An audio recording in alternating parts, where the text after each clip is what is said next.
Hare Krishna, Hare Krishna,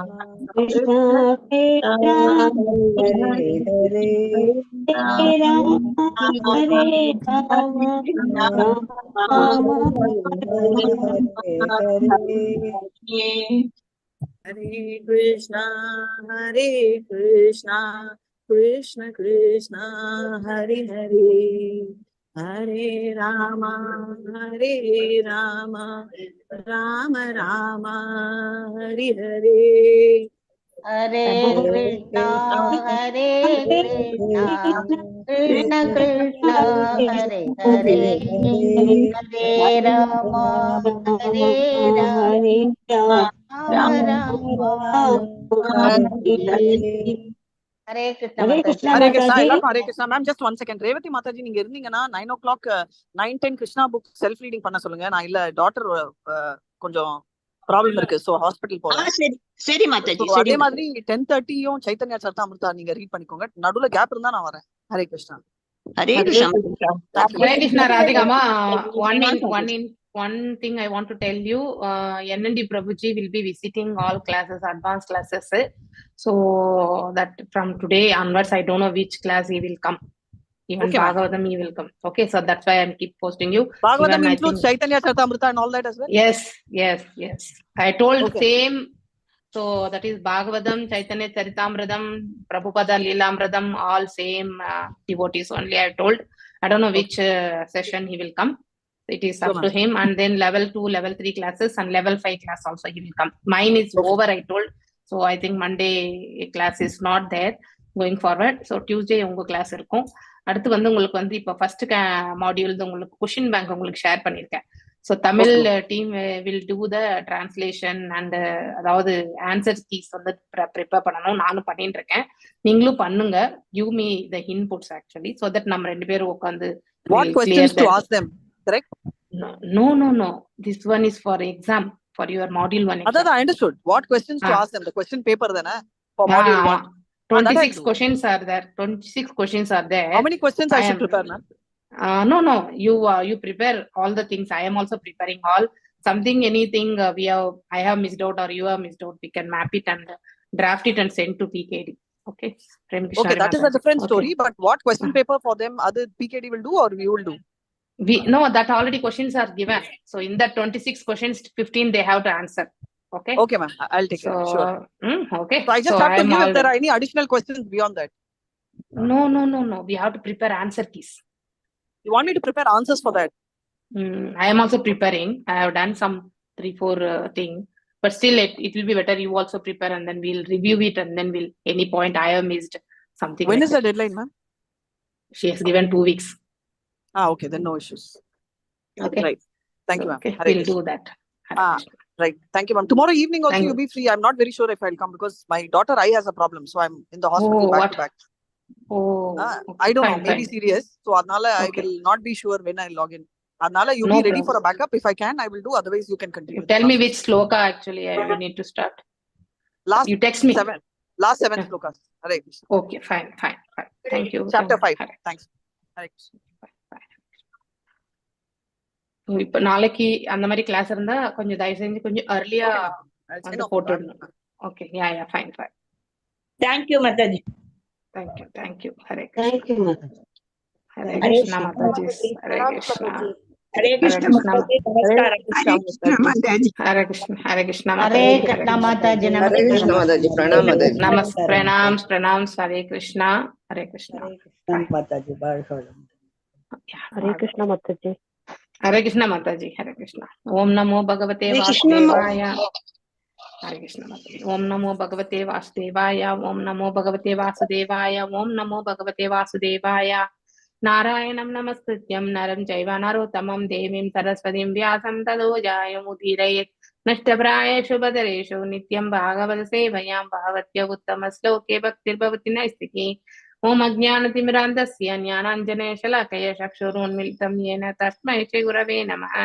Shri Chaitanya Manobishtam Sthapitam Yena Bhutale Swayam Rupa Gadamayam Tada Swapadandikam हे कृष्णा करुणा सिंधु दीनबंधो जगत्पते गोपेशा गोपिका कांत राधा कांत नमस्तुते तप्त कांचन गौरांगी राधे वृंदावनेश्वरी ऋषभानुसुते देवी प्रणमामि हरिप्रिये वाञ्छकल्पतरुभ्यश्च कृपा सिन्धुभ्येव च पतितानां पावनेभ्यो वैष्णवेभ्यो नमो नमः। जय श्री कृष्ण चैतन्य प्रभु नित्यानंद श्री अद्वैत गदाधर श्रीवासदि गौर भक्त वृंदा हरे Krishna Krishna Krishna Hare Hare Hare Rama Ram Rama Hare Hare.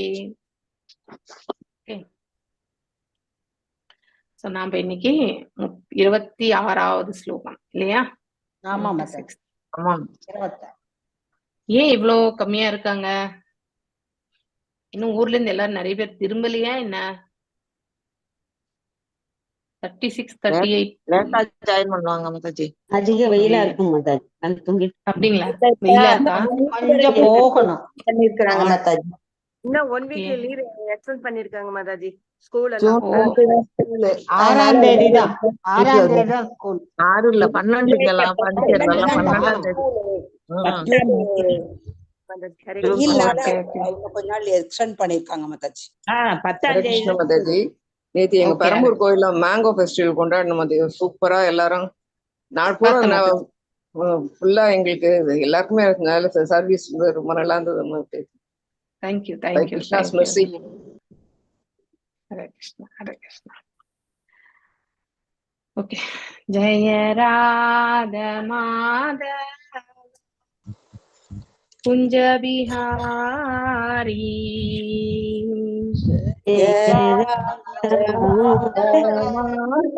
Kunja Bihari Jaya Radha Madhava Kunja Bihari ஜெய Radha Kunja Bihari Jaya Gopi Janavallabha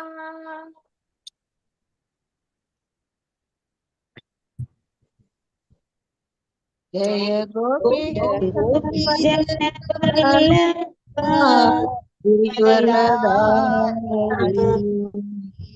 Jaya Gopi Janavallabha Giridharadhari ஜெய Gopi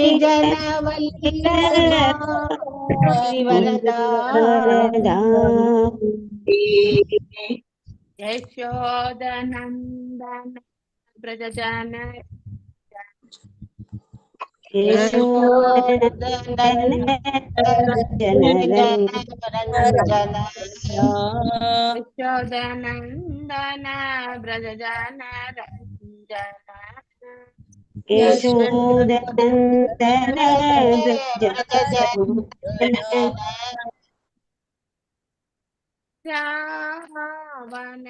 Ravanachari Yamuna Tira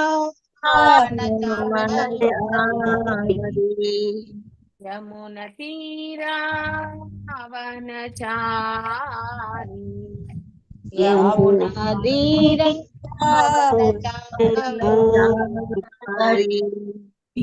Jaya Radha Madhava Kunja Bihari Jaya Radha Madhava Kunja Bihari Hare Krishna Krishna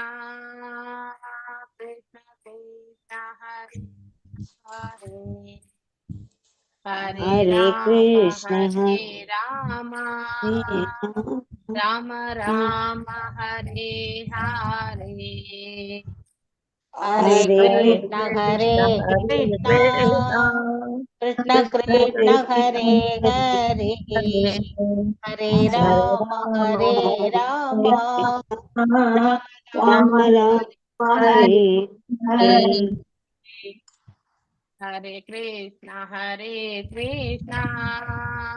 Krishna Krishna Hare Hare Hare Rama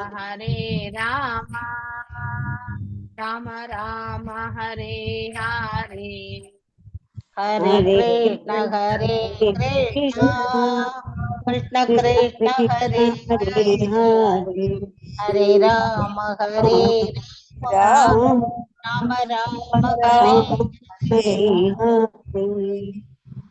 Hare Krishna. Hare Krishna Mataji. Hare Krishna. Mataji நமஸ்காரம். நமஸ்காரம். என்ன கிருஷ்ணா? ஹரே கிருஷ்ணா.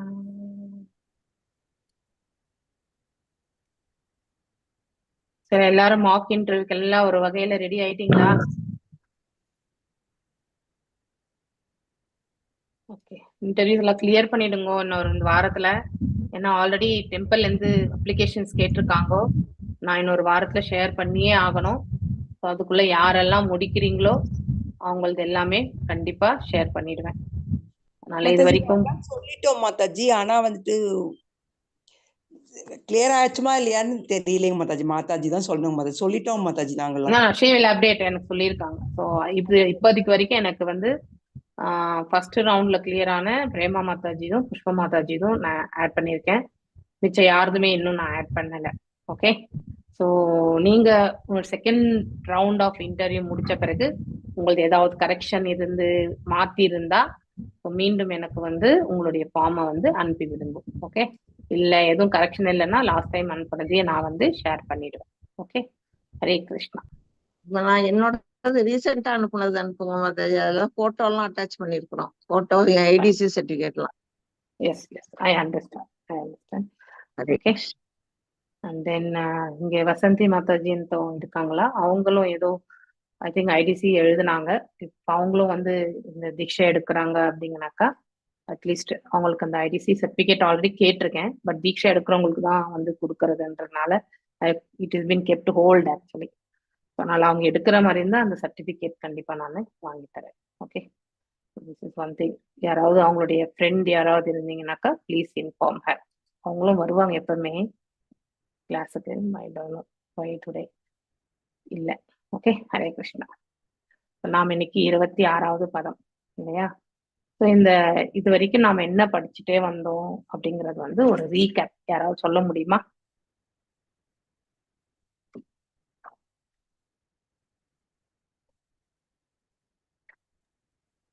ஹரே கிருஷ்ணா மாதாஜி. சொல்லுங்க மாதாஜி. இதுவரைக்கும் நம்ம வந்து அந்த அதாவது பௌதீக குணத்துல நம்ம எப்படி இருக்கிறோம், எப்படி இருக்கணும், 2வது அந்தந்த தேவர்களை வழிபடும் பொழுது அதுக்கான பலன்கள் என்ன கிடைக்கும், அந்த பலன்கள் கிடைக்கிறதுனால நம்ம மீண்டும் மீண்டும் இந்த பௌதிக இதுக்கு வந்துகிட்டே இருப்போம். கிருஷ்ணரை நம்ம வழிபடும் பொழுது அந்த இது வராத நமக்கு, நம்ம நேரடியா உலகம் போயிடுவோம். பிற தெய்வங்களையும் வழிபடலாம், ஆனா நம்ம கிருஷ்ணரை கண்டிப்பா வழிபடணும் அப்படின்னு படிச்சோம் மாதாஜி. ஓகே, நம்ம படிச்சது இந்த 32வது அத்தியாயத்துல பலன் கருதும் செயல்களை பற்றி தான் படிச்சுட்டே வரோம் இல்லையா? ஸோ பலன் கருதுவதால் ஏற்படக்கூடிய சங்கடங்கள் என்ன, பலன்களை நாம வந்து கருதாமல் செய்வதனுடைய பலன்கள் என்ன, இரண்ய கர்ப்ப வழிபாடு. இரண்ய கர்ப்ப வழிபாடுன்னா அவரை இன்டைரக்டா வந்து பிரம்மரை வழிபடக்கூடிய இதுலதான் இருக்குது. ஸோ இறுதியில வந்து அவர் பிரம்மரோட தான் வந்து, அதாவது வைகுண்டம் போற வரைக்கும் பிரம்ம உலகத்துல இருந்துட்டு தான் அவர் வந்து, ஒருவேளை அந்த பிரம்மா வந்து விடுதலை அடைகின்றார் என்றால் அவரோட சேர்ந்து வந்து வைகுண்டத்தை அடைகிறார் என்பதை படிச்சோம். இல்ல அப்படி முடியாம, அதாவது பிரம்மா தன்னுடைய வாழ்க்கையில, அதாவது தன்னுடைய அந்த பிரம்ம பதவியில வந்து அவருடைய பக்குவத்தை வந்து பண்ணாம போனா தவறி விழுவதற்கான சாத்தியக்கூறுகளும் உண்டு அப்படிங்கிறது. ஏன்னா ஹி இஸ் ஆல்சோ பிரம்மாவே ப்ரே பண்றாரு இல்லையா, பிரேயர்ஸ் பண்றாரு. ஸோ எனக்கு இந்த அவரு பௌதீக குணமா இருக்கக்கூடிய ரஜோகுணத்தினுடைய அதிபதியா இருக்கிறதுனால எப்பயாவது தனக்கு அகங்காரம் என்று வந்து விட்டால் தான் தவறி விழுந்துருவோன்றதுக்காக பகவானிடத்துல வந்து ரட்சிக்கும்படி வந்து முன்னாடியே வந்து பிரார்த்தனைகள் பண்ணக்கூடியதை நாம படிச்சிருக்கோம் இல்லையா? So there is no one exception. இந்த இடத்துல வந்து யாருமே வந்து எக்ஸெப்ஷன் கிடையாது. எல்லாருமே இந்த பௌதீகத்துல வந்து தவறிவிடக்கூடியவர்கள் தான் இந்த உலகத்தில் இருப்பவர்கள் அப்படிங்கிறதையும் நாம படிச்சோம் இல்லையா. சோ மேலும் சகாம கர்ம யோகத்தை பற்றியும் படிச்சோம். சகாம கர்ம யோகம் என்பது பலன் கருதி, அவங்க வந்து தர்மமான காரியங்கள் செய்வாங்க, ஆனா அவர்கள் பலன்களை எடுத்து செய்வாங்க, பலன்களை எதிர்பார்த்து செய்யறது இல்லையா. அதாவது மக்கள் தொண்டே மகேஷன் தொண்டு அப்படிங்கிற மாதிரி எல்லாம் செயல்பாடுகள்ல இருப்பவர்கள். அது வந்து என்றைக்குமே அவர்களுக்கு வந்து மேன்மையான ஒரு நிலை வந்து கண்டிப்பாக வழங்காது அப்படிங்கிறதையும் நாம படிச்சோம் இல்லையா. ஸோ அதையும் படிச்சோம். அடுத்து இப்ப வந்து நாம அதாவது by bhakti goals of other parts are also achieve. அதாவது பக்தியின் மூலியமா நம்ம என்னென்ன, அதாவது ஞானம் மற்றும் வைராகியம் இந்த மாதிரியான செயல்கள் எல்லாம் நம்ம வந்து நிலை பெற்றிருந்தாலுமே பக்தியை வந்து நாம தர்ம அர்த்த காம அதுல பலன் தரும் செயல்களை செஞ்சுட்டு. எஸ். அடுத்து வந்து மோக்ஷம் இல்லையா, அதை பத்தியும் நாம ஒருத்தர் வந்து எவ்வாறு மோட்சம் பெறுகிறார் என்பதையும் படிச்சோம். அதே மாதிரி ஒரு பக்தனுடைய அறிகுறி என்ன என்பதை பற்றி 24, 25 பக்தர்களாக இருக்கணும்ன்றது வந்து 23வது ஸ்லோகம் வரைக்கும் படிச்சோம். 24, 25 வந்து பக்தனுடைய குவாலிட்டிஸ் எல்லாம் படிச்சோம் இல்லையா, அவருடைய தன்மைகளை பற்றி படிச்சோம். இப்ப 26 வந்து நம்ம என்ன படிக்கிறோம்னாக்கா பகவான், அதாவது இறைவனை எவ்வாறு உணர்றது என்பதை பற்றி படிக்க போறோம். வெவ்வேறு இதுல இருந்து, அதாவது ஒருத்தர் வந்து ஞானத்துல இருப்பாங்க, ஒருத்தர் வந்து கர்மத்துல இருப்பாங்க, ஒருத்தர் வந்து டைரக்டா பக்தியில இருப்பாங்க இல்லையா. ஆனா அவர்களுடைய உணர்தலை எல்லாம் வந்து எவ்வாறு இருக்கும் என்பதை பற்றி இந்த ஸ்லோகத்துல நாம வாசிக்க போறோம். ஓகே. சோ ஞான மாத்திரம் பரம் பிரம்ம பரமாத்மேஸ்வர புமான் திருச்சயாதிபிஹி பிருதக் பாவைர் பகவானேக ஈயதே. கலாவதி மாதாஜி வாசி. ஹரே கிருஷ்ணா மாதாஜி. 26 ஞான மாத்திரம் பரம் பிரம்ம பரமாத்மேஸ்வர புமான் திருச்சியாதிபி பிருதக் பாவை பகவானேக ஈயதே. ஞான அறிவு மாத்திரம் மட்டும், பரம் எல்லை கடந்த, பிரம்ம பிரம்மன், பரமாத்மா பரம ஆத்மா பரமாத்மா, ஈஸ்வர கட்டுப்படுத்துபவர், புமான் பரமாத்மா, திருச்சியாதிபி தத்துவ ஆராய்ச்சி மற்றும் பிற வழிமுறைகளாலும், பிருதக் பாவை புரிந்து கொள்ளுதலின் வேறுபட்ட முறைகளுக்கு ஏற்றபடி, பகவான் பரமபுருஷ பகவான், ஏக தனியாக, ஈயதே உற்று பார்க்கப்படுகிறது. மொழிபெயர்ப்பு. பரமபுருஷ பகவான் மட்டுமே முழுமையான உன்னத அறிவு ஆவார். ஆயினும் அவரை பல்வேறு வகையாக புரிந்து கொள்ளும் முறைகளுக்கு ஏற்றபடி அவர் வேறு மாதிரி தோன்றுகிறார்.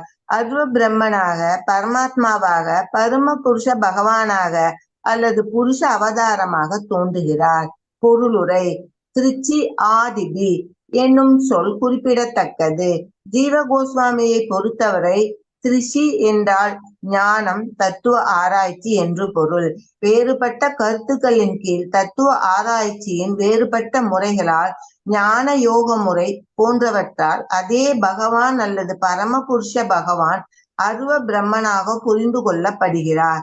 அதுபோல 8 வித அஷ்டாங்க யோக முறையால் அவர் பரமாத்மாவாக தோன்றுகிறார். ஆனால் தூய கிருஷ்ண உணர்வில் அல்லது அறிவு தூய்மையில் ஒருவர் பரம சத்தியத்தை புரிந்து கொள்ள முயற்சி செய்யும் பொழுது ஒருவர் அவரை பரமாத்மாவாக அறிகிறார். எல்லை கடந்த நிலை அறிவின் அடிப்படையில் உணரப்படுகிறது. இங்கு பயன்படுத்தப்படும் பரமாத்மேஸ்வரக, புமான் எனும் சொற்கள் எல்லாம் இயல்பு கடந்தவை. அவை பரமாத்மாவை குறிக்கின்றன. பரமாத்மாவும் புருஷராக வர்ணிக்கப்படுகிறார். ஆனால் பகவான் எனும் சொல் 6 செல்வ வளங்களான செல்வம், புகழ், ஆற்றல், அழகு, அறிவு மற்றும் துறவு ஆகியவை நிரம்பிய பரமபுருஷ பகவானை நேரடியாக குறிக்கின்றது. அவர் வேறுபட்ட ஆன்மீக சூழல்களில் பரமபுருஷ பகவான் ஆவார். பரமாத்மா, ஈஸ்வர மற்றும் புமான் ஆகிய பல்வேறு வர்ணனைகள் பரமபுருஷ பகவானின் விரிவுகள் எல்லையற்றவை என்பதை குறிக்கின்றன. இத்தகைய பரமபுருஷ பகவானை புரிந்து கொள்ள ஒருவர் பக்தி யோகத்தை செயல்படுத்துவதன் மூலம் ஒருவர் நிலையாக பக்தியோக நிலையை அணுக வேண்டும். பின்னர் பரமாத்மா, ஈஸ்வர, புமான் முதலியவை தெளிவாக புரிந்து கொள்ளப்படுகின்றது. ஒருவர் பக்தராக அல்லது விளைவு தரும் செயல் செய்பவராக அல்லது விடுதலை பற்றாளராக இருந்தாலும் அவர் புத்தி கூர்மை உடையவராக இருந்தால் அவர் மிக தீவிரமாக பக்தி தொண்டின் வழியில் ஈடுபட வேண்டும் என்று ஸ்ரீமத் பாகவதத்தின் 2ஆம் காண்டத்தில் பரிந்துரைக்கப்படுகிறது.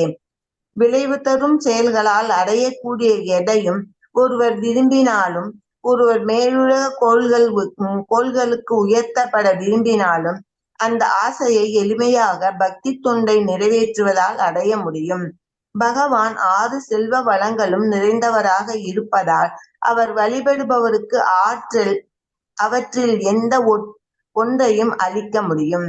ஒரே பரமபுருஷ பகவான் தன்னை வேறுபாடு நினைப்பவர்களுக்கு பரமனாக அல்லது அருவ பிரம்மனாக அல்லது பரமாத்மா ஆக வெளிப்படுத்துகிறார். மாயாவாதிகள் அருவ பிரம்மனில் கலக்கின்றனர், ஆனால் அது அருவ பிரம்மனை வழிபடுவதால் அடையப்படுவது இல்லை.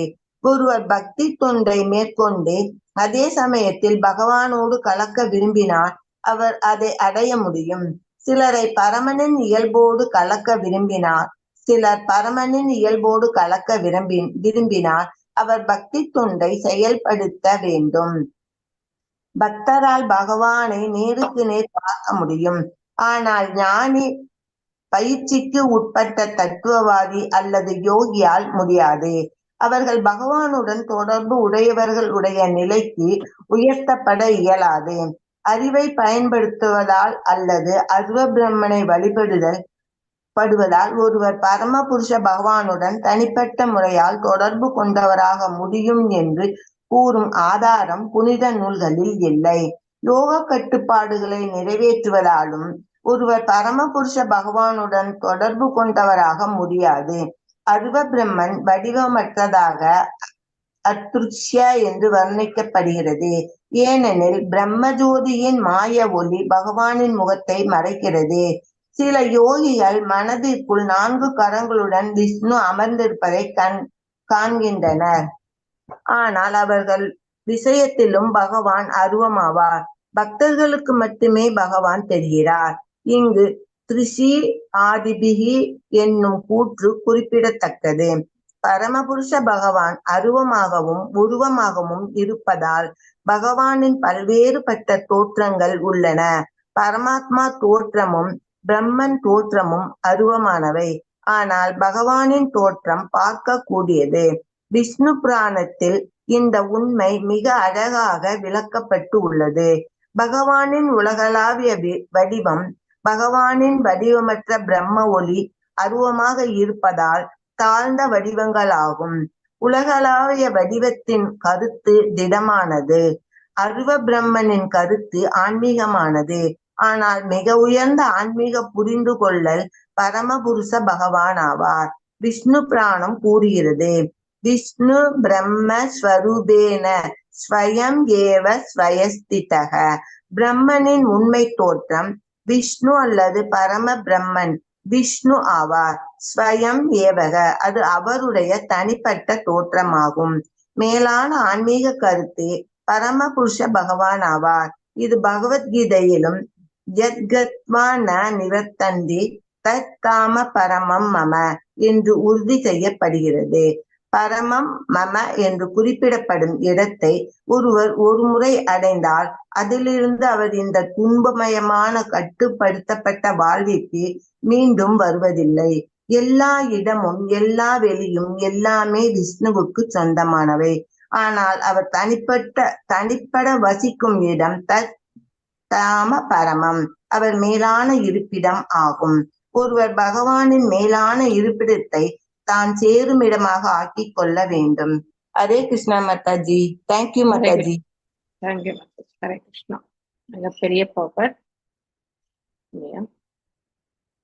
ஏதாவானேவ யோகேன சமக்ரேணேஹ யோகினஹ யுஜ்யேதே மெபிதோ விஹர்யதோ यदसङ्गस्तु कृदक्षणः. Yes. Vasanti Mataji, pass it.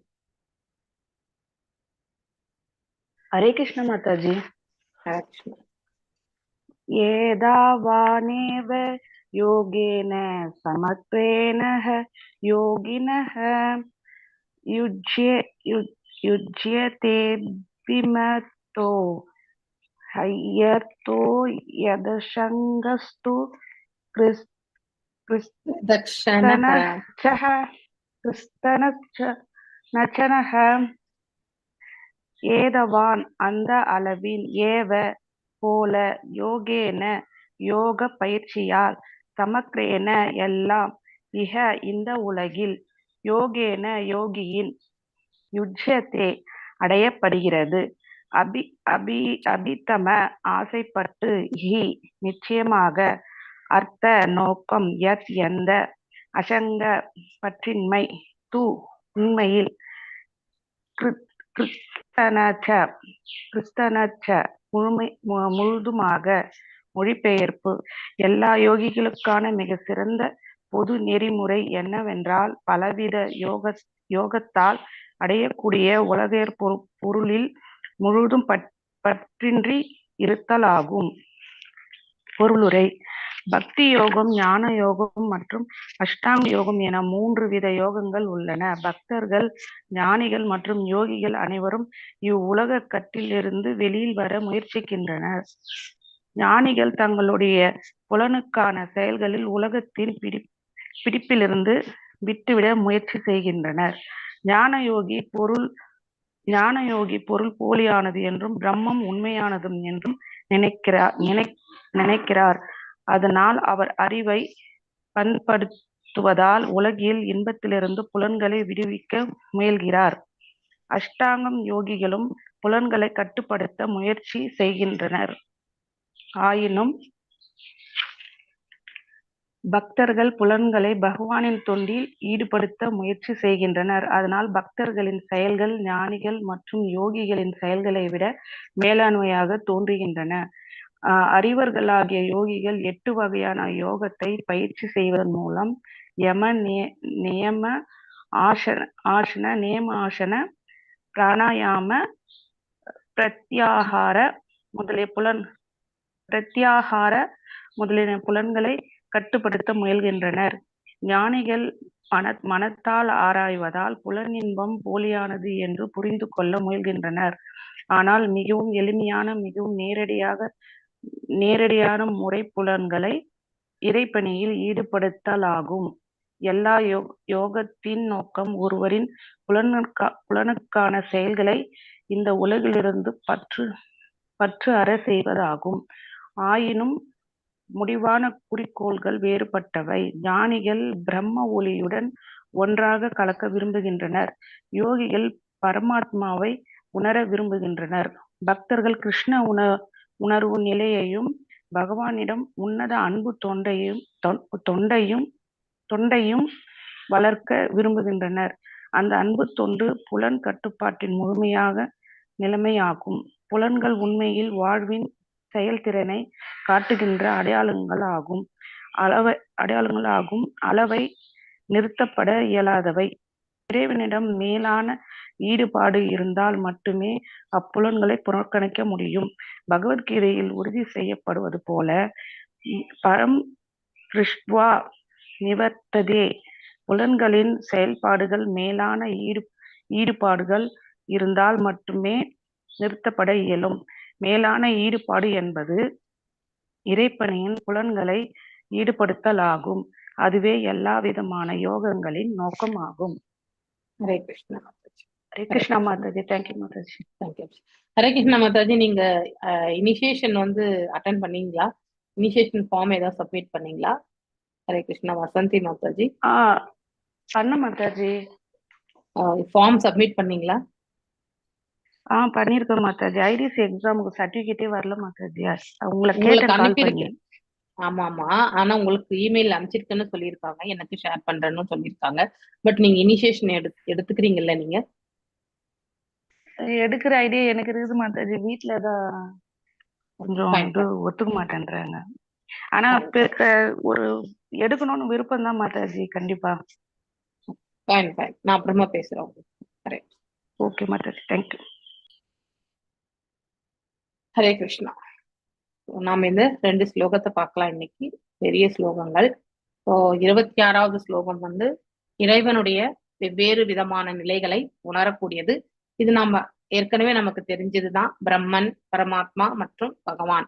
இந்த உணர்தல் ஒவ்வொருத்தருமே ஒவ்வொரு நிலையிலிருந்து உணர்றாங்க. யோகி வந்து பரமாத்மா நிலையை உணர்கின்றார், அதே வந்து ஞானி வந்து அதாவது பிரம்ம நிலையை உணர்கின்றார், ஆனால் பக்தன் வந்து பகவான் ரூபத்தையே காண்கின்றார்.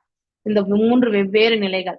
ஆனாலும் இந்த ஞானியும் யோகியுமே இறுதியில வந்து இறைவனை அந்த காணக்கூடிய அந்த பர்சனல் ஃபார்மை பத்தி அவங்களுக்கு ஒரு அந்த ஈடுபாடு இருந்து பக்தியில வந்து செயல்பட்டால் ஒழிய, அந்த புலன்களை அவர் அவ்வாறு பக்குவப்படுத்தினால் ஒழிய அவங்களுடைய யோகம் வந்து முழுமை அடையாது. அப்படி முழுமையடையாத யோகிகள் வந்து மீண்டும் இந்த இடத்துல பிறவி எடுப்பார்கள் என்பதையும் நாம படிச்சிருக்கோம் இல்லையா? ஞான மாத்திரம் இந்த அதாவது பகவானையுடைய நிலைகளை பற்றி இந்த இடத்துல சொல்லப்படுகிறது. 27 - 31வது ஸ்லோகம் வந்து ஃபுல் அண்ட் ஃபுல் ஞான மார்க்கத்துல இருக்கிறவங்களை பத்தி வந்து எடுத்துரைக்கப்படுகிறது. நெக்ஸ்ட் 4 ஸ்லோகம் 27, 28, 29, 30, 31 5 ஸ்லோகங்கள் வந்து. அதனால இந்த ஸ்லோகத்துல வந்து இறைவனுடைய நிலைகள், வெவ்வேறு நிலைகளை பற்றி ரொம்ப அழகா வந்து ஸ்ரீல பிரபுபாதர் அவர்கள் வந்து பர்பாட்ல வந்து சொல்லியிருப்பார் இல்லையா? ஞான மாத்திரம் பரம் பிரம்மா பரமாத்மேஸ்வர புமான் ரிஷ்யாதிபிஹி பிரகிருதக் பாவை பகவானேக ஈயதே. ஞான அறிவு மாத்திரம் மற்றும் பரம் எல்லை கடந்த, பிரம்மன், பரம ஆத்மா பரமாத்மா, ஈஸ்வரா கட்டுப்படுத்துபவர், புமான் பரமாத்மா, திரிஜச்சாதிவி தத்துவ ஆராய்ச்சி மற்றும் பிற வழிமுறைகளாலும், பிரதக் பாவை புரிந்து கொள்ளுதலின் வேறுபட்ட முறைகளுக்கேற்றவர், அதாவது உணரும் நிலை வேறுபடுதல், பகவான் பரமபுருஷ பகவான் ஏக தனியாக ஈயதே உற்று பார்க்கப்படுகிறது. பரமபுருஷ பகவான் மட்டுமே முழுமையான உன்னத அறிவாவார். எஸ், அவர்தான் வந்து பூரணமான ஞானத்தை பெற்றவர். யாராலுமே வந்து அந்த ஞானத்தை முழுமையாக பெற முடியாது. ஆயினும் அவரை பல்வேறு வகையாக புரிந்து கொள்ளும் முறைகளுக்கு ஏற்றபடி அவர் வேறு மாதிரி தோன்றுகின்றார். இப்ப நான் வந்து ஒரு ஞான நிலையில் இருந்து கொண்டு இறைவனை வந்து சேவிச்சா என்னுடைய உணர்தல் எல்லாமே எந்த நிலையில இருக்கோ, அதாவது சூரியனுடைய பிரகாசம் எல்லா இடங்களிலும் எவ்வாறு பரவி இருக்கிறதோ அவ்வாறு தோன்றும். அந்த பிரகாசம் சூரியனிலிருந்து வருகின்றது என்பதை நான் இந்த பிரபஞ்சத்துல பார்க்கும் பொழுது நாம பார்த்தாலும் அது தெரிந்தாலும் கூட நம்மளால ஏற்றுக்கொள்ளக்கூடிய பக்குவம் எது? அந்த பிரகாசம் மட்டும்தான். 2வது வந்து சூரிய வட்டத்தை வந்து உற்று நோக்கிறது இல்லையா? அதாவது அதற்கு ஒரு வடிவம் உண்டு இல்லையா? சோ அப்படிங்கிறத வந்து நோக்குறது, அது பரமாத்மா நிலை. 4 கைகள் இது யோகத்தில் பயிற்சி செய்பவர்கள், அஷ்டாங்க யோக பயிற்சி செய்பவர்களால வந்து அடைய பெறக்கூடிய ஒரு நிலை, உணரப்படக்கூடிய நிலை. அடுத்து சூரிய கிரகத்திற்குள்ளேயே செல்வதுதான் வந்து அது பக்தி. சோ அவர் யார் என்று தெரிந்து கொள்வதுதான். சூரிய கிரகத்துக்குள்ள போறதுன்னா அது வந்து இட் இஸ் நாட் ஈஸி இல்லையா? அப்படின்னா அது இன்னும் வந்து நம்ம வந்து அவர் யார் என்பதை தெரிந்து கொள்வதுதான் அந்த கிரகத்திற்குள்ளேயே வந்து நுழையக்கூடிய இதுக்கு வந்து ஓமையாக கொடுக்கப்பட்டது. சோ இவ்வாறு பிரம்மனாக, பரமாத்மாவாக, பரமபுருஷ பகவானாக அல்லது பரம புருஷ அவதாரமாக தோன்றுகின்றார் யார்? பகவான் இல்லையா? அவரவர்களுடைய உணர்தலுக்கு ஏற்றவாறு பகவான் அவரவர்களுக்கு வந்து இதை வந்து அதாவது ரிவீல் பண்றார் இல்லையா? அதாவது மனசுல அவருக்கு வந்து அவர்கள் எல்லாமே வந்து அடைய பெறுகிறார்கள். திருச்சி ஆதிபிகி என்னும் சொல் குறிப்பிடத்தக்கது. ஜீவ கோஸ்வாமியை பொறுத்தவரை, ஜீவ கோஸ்வாமி யாரு? அனுபம கோஸ்வாமியுடைய மகன் இல்லையா? சனாதன மற்றும் ரூப கோஸ்வாமியுடைய சகோதரருடைய மகன் இல்லையா? திருச்சி என்றால் ஞான தத்துவ ஆராய்ச்சி என்று பொருள். தட் மீன்ஸ் நம்ம ஞானத்தை வந்து அபிவிருத்தி செய்து கொள்றது திருச்சி என்பது. ஓகே, ஞான தளத்துல இருந்து கொண்டு ஞானத்தை வந்து அபிவிருத்தி செய்யறதுதான் வந்து திருச்சி. வேறுபட்ட கருத்துக்களின் கீழ் தத்துவ ஆராய்ச்சி வேறுபட்ட முறைகளால் ஞான யோக முறை போன்றவற்றால் அதே பகவான் அல்லது பரமபுருஷ பகவான் அருவ பிரம்மனாக புரிந்து கொள்ளப்படுகிறார். இதுதான் வந்து அத்வைத பிலாசபியினுடைய பேஸ் இதுதான் இல்லையா? பகவானை அவர்கள் ஆற்றல் வெறுமனே பிரகாசம் அப்படிங்கிற உணர்ந்த தன்மை. சோ அது போல 8 வித, இது நெக்ஸ்ட் லெவல், அதாவது அஷ்டாங்க யோக பயிற்சிகள், யமா, நியமா இல்லையா, ஆசனா, அப்புறம் வந்து பிராணா, பிரத்யஹாரா இல்லையா, அடுத்து தாரணா, அடுத்து தியானா, அடுத்து சமாதி. இந்த 8 நிலைகள் எல்லாம் இருக்கிறது இல்லையா. சோ பிரத்யஹாரா என்ன பண்ணும், அதாவது புலன்களை கட்டுப்படுத்துதல் இல்லையா, மனது புலன்கள் எல்லாத்தையுமே கட்டுப்படுத்துறது தான் பிரத்யகாரா.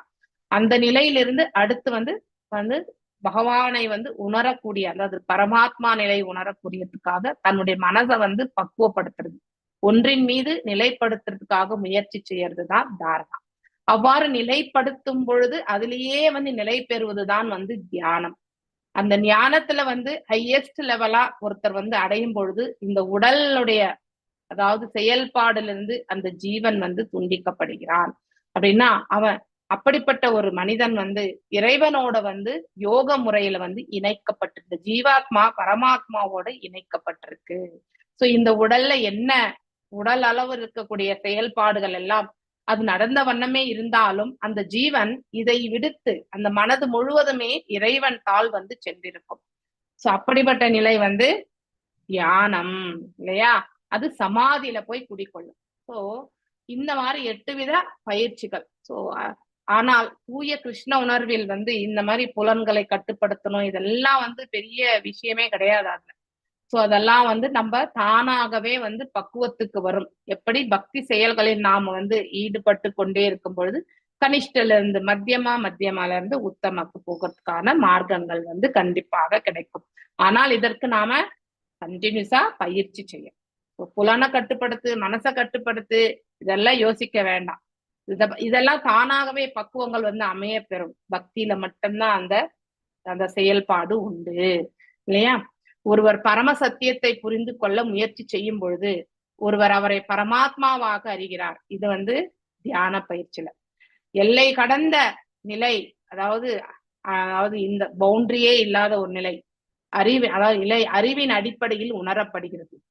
இங்கு பயன்படுத்தப்படும் பரமாத்மேஸ்வரா இந்த இது, அதாவது பரமாத்மாவாக இருந்து கட்டுப்படுத்துபவர் என்று பொருள். அதாவது உமான் என்னும் சொற்கள் எல்லாம் இயல்பு கடந்தவை, அதாவது அவை பரமாத்மாவை குறிக்கின்றன. உமான் என்றாலும் சரி, அதே மாதிரி பரமாத்மேஸ்வர அப்படின்னாலும் பரமாத்மாவை தான் குறிக்கின்றது என்று சொல்லப்பட்டிருக்கு. ஆனால் பகவான் என்னும் சொல் 6 செல்வங்கள் நமக்கு நல்லாவே தெரியும் இல்லையா. புகழ், செல்வம், ஆற்றல், அழகு, அறிவு மற்றும் துறவு, இது எல்லாவற்றிலுமே மேன்மையான நிலையில ஹையஸ்ட் லெவலா அதாவது இருக்கக்கூடியவர் யார் என்றால் எல்லாம். இந்த பக்கம் செல்வ வளமும் இருக்கும், இந்த பக்கம் பகவான் முழுமையாக தன்னை துறந்தவராகவும் இருப்பார். ஃபார் எக்ஸாம்பிள், இப்போ 5வது கேண்டோல ரிஷபதேவரை பற்றி சொல்லப்பட்டு கொண்டே வருகிறது இல்லையா. அந்த 5வது அத்தியாயத்துல என்ன நடந்துட்டு இருக்குன்னா, ரிஷபதேவர் தன்னுடைய பிள்ளைகளுக்கு எல்லாமே, அதாவது அறிவுரைகள் இல்லையா, அவங்களுக்கு எல்லாமே டீச்சிங்ஸ், அதாவது அறிவுரைகள், போதனைகள் செய்கிறார். முதல் போதனை ஆஸ்டாரிட்டிஸா இருக்கக்கூடிய தபோ, அந்த தபோதீவியம், அதை செய்யணும் அப்படிங்கறது சொல்றார். அதுக்கப்புறம் இந்த பலன் கருதும் செயல்களால் வரக்கூடியது, தங்களுடைய கடமைகள் எல்லாம் அவர்கள் எவ்வாறு ஆற்றணும்.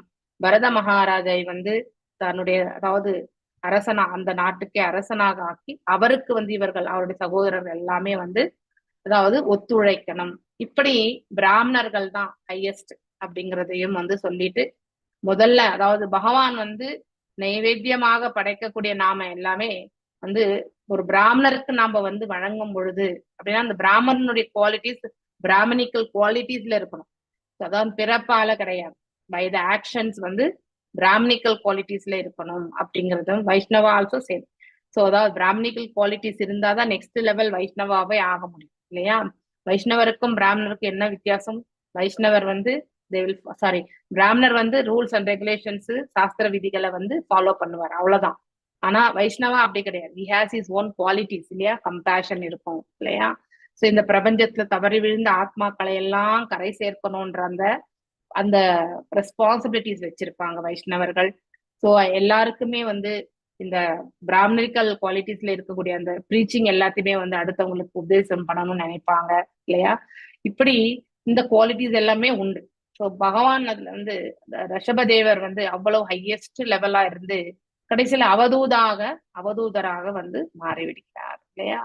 அதாவது தன்னுடைய மகனுக்கு மணிமுகுடம் சூட்டிவிட்டு எல்லாவற்றையுமே வந்து துறந்து அவர் வந்து ஒரு மேட் மேன் இல்லையா.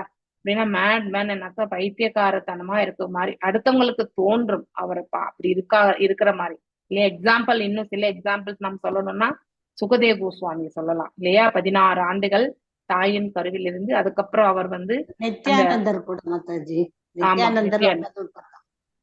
ஆமா நித்யானந்தரும் வந்து அவதூதா தான். அப்படின்னா அதே மாதிரி பார்க்கும்போது நித்யானந்தர் யாருடையது? பலராமருடைய ஸ்வரூபம் இல்லையா. அதாவது பலராமர் இன்னும் நம்ம ஹையஸ்டா சொல்லலாம் இல்லையா. அப்படின்னா அவதூதான்னா வித்தவுட், அதாவது நேக்கடா போறது மட்டும்தான் அவதூதா கிடையாது, அப்படி கிடையாது. அவங்க இந்த அதாவது இந்த 3 குணங்களுக்கு அப்பாற்பட்ட நிலை பிளஸ் அதாவது இந்த பௌதீகத்துக்கு சம்பந்தப்பட்ட எந்த நிலையா இருந்தாலுமே அதையெல்லாம் அந்த செயல்கள் எல்லாம் அவங்களுடைய கோட்டாவே முடிஞ்சிருக்கும். இனிமேல் பட்டு அவங்க எதையும் செய்ய வேண்டிய அவசியமே அற்ற நிலையில இருப்பாங்க. ஸோ மனதளவுல வந்து இறைவன் மீது ஃபுல் அண்ட் ஃபுல் பிக்சடா இருக்கக்கூடியவங்க இல்லையா. இப்ப பலராமரா இருக்கும் பொழுது அவர் ஆதிசேஷனும் அவர்தான்னு நம்ம படிச்சிருக்கோம் இல்லையா. சோ அவர் யமுனை கரை வந்து கரை புரண்டு ஓடியது எப்பொழுது? பகவான் அவதரிக்கும் பொழுது இல்லையா, காலாகிரகத்துல. அப்போ வசுதேவர் வந்து அந்த கூடையில வந்து எடுத்துட்டு வரும்போது குடையாக நின்று அந்த யமுனையை வந்து அதாவது 2ஆக பிளந்து இல்லையா, அதாவது வழி விடுத்து சோ அந்த இதுக்கு கோகுலத்துக்கு எடுத்துட்டு போகிறதுக்கு வந்து வழி கொடுப்பார் இல்லையா. சோ அதே மாதிரி இந்த மகாபாரத போர் வரும்பொழுது yes it's a very nice example what Prema Mataji gave today. So அவர் வந்து சொல்வார், நான் 2 பக்கமே எனக்கு உறவினர்கள் தான், ரெண்டு பேருமே எனக்கு தேவை இல்லையா. ஆனா நான் யார் பக்கமுமே போர் புரிய மாட்டேன் அப்படின்னு சொல்லிட்டு அவர் வந்து இதுக்கு யாத்திரைக்கு கிளம்பி போயிடுறார். ஸோ இத நாம நல்லாவே தெரியும் நமக்கு இல்லையா. சோ யாத்திரைக்கு போறார். இந்த பக்கம் எல்லாம் சொந்த பந்தங்கள் எல்லாமே வந்து அதாவது மரணத்தை வந்து சீகரித்து கொண்டிருக்கிறது. நாமளா இருந்தா அப்படி போவோமா இல்லையா. அப்படின்னா அவர் செய்தது நாம அதாவது பௌதீக கண்ணோட்டத்துல இருந்து இப்படி துறந்துட்டு உட்கார்ந்து இருக்கிறோம் பாருங்க, அந்த மாதிரி நினைக்க கூடாது. சோ பௌதீகத்திலிருந்து முற்றும் துறந்தவர்கள் தான் இந்த மாதிரி செயலை செய்யும் இல்லையா. அண்ட் தென் ஈவன் பீமன் வந்து இவனை வந்து துரியோதனனை வதைத்த விதம் வந்து அவருக்கு வந்து அவர் வந்து தவறு. ஏன்னா மல்யுத்த போட்டியில வந்து தொடைக்கு இடுப்புக்கு கீழே வந்து கண்டிப்பா ஹர்ட் பண்ணக்கூடாது அப்படிங்கறதுதான் விதி ரூல். அண்ட் தென் இன்ஃபேக்ட் வந்து பீமனையே வந்து வதைக்கிறதுக்கு வந்து போனார் இல்லையா. அதுக்கப்புறம் வந்து கண்ணனுடைய அதாவது எக்ஸ்பிளனேஷன் அறிவுரை அதெல்லாம் கேட்ட பிறகு அவருக்கு அது கன்வின்ஸ் ஆன பிறகுதான் அதை வந்து விட்டார். அந்த நிலையே வந்து அவர் வந்து இல்லைன்னா பீமனை கண்டிப்பா தண்டிக்கணும்னு தான் போனார். ஸோ தட் மீன்ஸ் அவங்களுடைய நிலை எப்படின்னா இந்த பௌதீகத்திலிருந்து அவங்க எப்பயோ விடுதலை அடைஞ்சிருப்பாங்க. So their actions will be இந்த அந்த அவதூதா ஃபேஸ்ல இருக்கும். ஸோ நித்யானந்தரும் அதே மாதிரிதான் இல்லையா. நித்யானந்தர் வந்து I think very good past time கூட நீங்க படிச்சிருப்பீங்க இல்லையா, சாந்திபுரத்துல ஐ திங்க் அத்வைதாச்சாரியா வீட்டுல இல்லையா. ஸோ உணவு பரிமாறுறது இல்லையா. ஸோ இதெல்லாம் கூட நீங்க கண்டிப்பா சைத்தன்ய சரிதாமிரதத்துல படிச்சிருப்பீங்க. இஸ் ஆல்சோ த பலராம் ஸ்வரூபம் இல்லையா. நித்யானந்த பிரபு சேம் குவாலிட்டிஸ் தான், அவதூதா. ஸோ அதனால வந்து ஈவன் இந்த 12 கேண்டோஸ் வந்து பரீட்சித் மகாராஜுக்கு வந்து எடுத்துரைத்த பிறகு எல்லாரும் அவரை வணங்கணும்ன்ற எதிர்பார்ப்பு கூட இல்லை. 12வது கேண்டோ முடிஞ்ச உடனே அவர் பாட்டு கிளம்பி போயிட்டே இருந்தார். அதுக்கப்புறம் பரீட்சித் மகாராஜுக்கு வந்து பாம்பு இது கடிச்சு அவர் வந்து இந்த பிரபஞ்சத்தை விட்டு செல்றார், அது வேற கதை. ஆனா யாருமே அவர் அங்க வந்த ரிஷிமுனிகள் எல்லாமே அவர் எங்கெங்கயோ இருந்த ரிஷிமுனிகள் எல்லாருமே வந்தார்கள் இல்லையா. ஆனாலும் அவர்களுடைய ஒபேசன்சஸ் எல்லாம் வாங்குறதுக்காக அவர் காத்துட்டே இருக்கல. அவர் வேலை முடிஞ்சது, அவர் கிளம்பி போயிட்டார். அப்படி எந்த ஒரு எதிர்பார்ப்புமே இருக்க மாட்டாங்க. அதுதான் அவதூதர்கள் என்று சொல்லப்படுது. இதை ஏன் நான் இந்த இடத்துல உங்களுக்கு சொல்ல விருப்பப்பட்டேன்னா, பகவானிடத்தில் இல்லாத செல்வம் இல்லை, பகவானுக்கு இருக்கக்கூடிய புகழளவுக்கு யாருக்கும் கிடையாது. அவருக்கு இருக்கக்கூடிய ஆற்றலை நாம மாதாஜி இந்த அவதாரத்துக்கும் அவதூதருக்கும் வித்தியாசம் மாதாஜி. அவதாரங்கள் என்பது பகவானுடைய விரிவங்கங்கள். ஓகே புரியுதுங்களா. அவதூதா என்பது நிலை. ஓகே ஒருவருடைய நிலை அது. S S. ஸோ அவதூதா என்பது ஃபுல் அண்ட் ஃபுல், அதாவது பௌதிகத்துல இருந்து முற்றுமே வந்து வெளியே வந்தவங்க. So they will not bother about. Yes, அதுக்கு எப்படி மாதாஜி டெஃபினிஷன் கொடுக்கணும் அப்படின்னா, அவதூதர்னா எப்படி டெஃபினிஷன் கொடுக்கணும்? அவதூதர் என்பது அவதாரத்தின் வந்து நிச்சயம் வேறுபட்டவர்னு சொல்லணும். இல்ல அப்படி எல்லாம் கிடையாது. அவதூதா என்பது இந்த பௌதீக கலங்கங்கள் எதுவா இருந்தாலுமே அவங்களுக்கு எந்த ஒரு பாதிப்புமே இருக்காது. ஓகே, அவங்க இந்த முற்றிலும் இந்த பௌதீகத்திலிருந்து அவர்கள் விடுதலை அடைந்தவர்களாக இருப்பார்கள். ஓகே, பௌதீகத்துக்கும் அவர்களுக்கும் சம்பந்தமே இல்லை. அவங்களுடைய ஆக்ஷன்ஸ் பெர்ஃபார்ம்ட் பை ஹிம். அடுத்தவங்க வந்து இப்போ ரிஷபதேவரே பாத்தீங்கன்னாக்கா, அதாவது நேக்கடை தான் சுத்தினார். அவர் வந்து அரசு ஆண்டார் இல்லையா, he ruled this entire world அவர். ஆனாலும் அவர் அப்படியே வந்து திரிஞ்சுட்டே இருக்கார். அவர் வந்து அதாவது உடல் மேல வந்து துணி இல்லாம கூட வந்து, ஸோ அவருடைய நிலை வந்து இறைவன் தாள் வந்து பாத்தீங்கன்னாக்கா சமர்ப்பிக்கப்பட்டிருக்கும். அவருடைய செயல்பாடுகள் எல்லாம் வந்து அவ்வாறே இருக்கும். பாடிலி பிளாட்ஃபார்ம்ல இருந்து அவங்க எந்த ஆக்ஷனும் பண்ண மாட்டாங்க. ஸோ அப்படிப்பட்ட ஒரு நிலைதான் வந்து அவதூத நிலை என்று. அவதூதா என்பது ஒரு நிலை, ஒரு ஜீவன் வந்து அடையக்கூடிய நிலை அது. ஆனால் அவதாரங்களிலே வந்து பகவானுடைய அவதாரங்கள்ல வந்து இதெல்லாம் நாம பார்க்கின்றோம் இல்லையா. எக்ஸாம்பிள் நித்யானந்த பிரபு, பலராம், அடுத்து வந்து ரிஷபதேவர், சுக்குதேவ் கோஸ்வாமி, இவங்க எல்லாம் வந்து ஃபுல் அண்ட் ஃபுல். ஈவன் 4 குமாரர்கள் கூட they are also like that. They are not bothered. 4 குமாரர்கள் உடல்ல துணி இருக்கான்னு கூட தெரியாது, அவ்வளவு ஒரு மெய்மறந்த நிலையில இருப்பவர்கள் மாதாஜி. அவங்கதான் அவதூதர்கள். அவதாரங்கிறது பகவான் இடத்துல இருந்து வர்றது. இவங்க வந்து தங்களுடைய மெய்மறந்த ஒரு நிலை மாதாஜி. மாதாஜி அந்த நிலைமைக்கு வந்திருப்பாங்க. அவதாரம் என்று அவதாரமா இருக்கணும்ன்ற அவசியம் கிடையாது. ஓகே, எல்லாருமே அவதாரங்கள் கிடையாது. ஆனால் அவதூதா என்பது நிலை. இப்போ 4 குமாரர்கள் எடுத்திருந்தாலுமே பிரம்மரால் படைக்கப்பட்டவர்கள். அவங்க என்ன செய்தாங்க? நிராகரித்தார்கள். அவர்கள் அதாவது பிரஜாபதிகளை வந்து பிரஜாபதிகள் ஆகிறதுக்கு அவங்க வந்து ஒத்துக்கல. பிரம்மாவுடைய வெறுமனே வந்து இந்த ஆன்மீக ஆற்றலால் வந்து அவதரித்தவர்கள். அவர் அந்த ஃபுல் அண்ட் ஃபுல் அவங்க ஸ்பிரிச்சுவலே கிடையாது. அதாவது ஸ்பிரிச்சுவலா இருப்பாங்க, மெட்டீரியலே கிடையாது, பௌதியமே கிடையாது. அதனால பிரம்மா இன்ஸ்ட்ரக்டர் இல்லையா, அவங்கள போயிட்டு நீங்க 4 திக்குகளுக்கும் போயிட்டு நீங்க இந்த பிரபஞ்சத்துல இருக்கக்கூடிய உயிர் வாழிகளுக்கு எல்லாமே அபிவிருத்தி செய்யறதுக்கு பிரஜனி, அதுக்கப்புறம் தான் பிரஜாபதிகள் எல்லாம் படைக்கப்பட்டாங்க இல்லையா. அவங்க வந்து they told no, பகவானுடைய உன்னதமான இது மேல நாங்க தியானம் செய்யணும், அது ஒண்ணுதான் அவங்களுடைய நிலை. அவங்க ஃபுல் அண்ட் இமீடியட்டா ரிஜெக்ஷன் தான் பண்ணாங்க. அதனாலதான் பிரம்மருக்கு கோபம் இல்லையா. சோ பிரம்மருடைய கோபத்துல வந்து ருத்ரர் வந்து ருத்ரர் 12 ருத்ரர்கள் அவதரித்தார்கள் என்பதையும் நாம படிச்சிருக்கோம் இல்லையா. அவதூதாஸ் அப்படின்னா அவங்களுடைய நிலை வந்து இந்த பௌதிகத்தின் எந்த உலகமா இருந்தாலும் அதை பத்தி அவங்க வந்து பொருட்படுத்தவே மாட்டாங்க. அப்படிப்பட்ட நிலையை கடந்து இருப்பார்கள். நாமெல்லாம் எப்படி நாம எல்லாருமே வந்து நம்ம பௌதிகத்திலேயே உழண்டு கொண்டு இருப்பாங்க இல்லையா. இதை வந்து நாம வந்து பௌதிகத்தை பத்தி கவலைப்பட மாட்டேன்னு சொல்லிட்டு போயிட்டு சும்மா சன்னியாசி வேஷத்தை போட்டு உட்கார்ந்து இருக்கிறவங்கள வந்து நாம கம்பேர் பண்ணக்கூடாது. அவங்க ஆல்ரெடி அந்த கடமைகள் எல்லாம் முடிச்சாச்சு. Fulfilled actual. அதையும் நம்ம சொல்லணும் இல்லையா. ரிஷபதேவர் வந்து தங்களுடைய அரசாட்சி, அவர் வந்து ஆக்சுவல் சத்ரியா, அவங்க எந்த நிலையில அவங்களுடைய அதாவது அவங்க அவதரித்த போது எந்த ஒரு பொறுப்புகள் இருந்ததோ அதெல்லாம் அவங்க வந்து கண்டிப்பா செய்து முடிக்கிறாங்க இல்லையா. இவர்கள் 4 குமாரர்கள் பிறந்தது எல்லாமே வந்து ஸ்பிரிச்சுவல். அதனால அவங்க வந்து இறைவனுக்கு அந்த பரபிரம்மன் இல்லையா, அப்சல்யூட் பிரம்ம நிலையை வந்து உணர்ந்தவர்கள் அவர்கள். அதனால இறைவனுக்கே தொண்டு புரியணும்னு நினைச்சுட்டு போனோம். அதனால அவங்க வந்து இந்த பிரஜனி எல்லாம் நான் கண்டிப்பா பண்ண மாட்டேன், டைரக்டாவே சொல்லுறாங்க. அப்பாவுடைய வார்த்தை யாராவது எதிர்ப்பாங்களா? கண்டிப்பா எதிர்க்க மாட்டாங்க இல்லையா. சோ அதனாலதான் பிரம்மா அவங்க எப்பவுமே வந்து சிறு பிள்ளைகளாகவே வந்து இருக்கக்கூடிய அந்த மனசு இல்லையா, அந்த சிறு குழந்தைகளாகவே இருந்து விட்டார்கள் கடைசி வரைக்குமே அவர்கள் என்று சொல்லப்படுகிறது. இதுதான். ஆனா அவங்கள குறைச்சி எடை போடக்கூடாது. ஏன் அததான் ஜெயா விஜயா செய்த தவறு. அதனால்தான் அவர்கள் 3 தடவை இந்த இடத்துல வந்து அவதரிக்க வேண்டியதாயிற்று. அப்படி நம்ம ஒவ்வொருத்தருடைய இது ஏன் உங்களுக்கு சொல்றேன்னா, பகவானிடத்தில் இல்லாத செல்வம் கிடையாது, அவருடைய புகழுக்கு மேற்பட்ட புகழ் யாருக்குமே இந்த பிரபஞ்சத்தில் கிடையாது இல்லையா? அவருடைய ஆற்றல் வந்து எல்லையற்றது. நம்மளால வந்து புரிஞ்சு கொள்ளக்கூடிய பக்குவம் நமக்கு கிடையாது.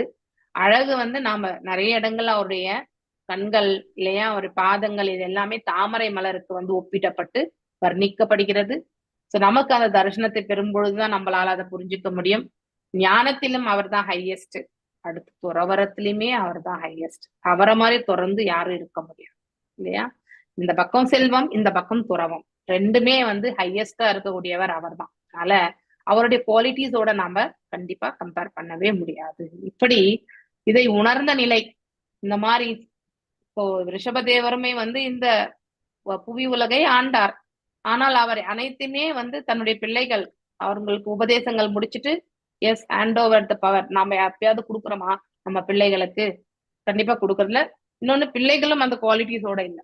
அதுதான் இந்த காலத்துல இருக்கக்கூடிய சேலஞ்ச் இல்லையா? பிள்ளைகள் பொறுப்பா இருந்தா தந்தை தாய் வந்து கண்டிப்பா கொடுத்துருவாங்க. ஆனா அதையும் மீறி வந்து சில பேர் கொடுக்காத ஒரு நிலையும் இருக்கு. தட் இஸ் ஆல்சோ தேர். அது நம்முடைய கிரீட் இல்லையா, நம்முடைய பேராசை.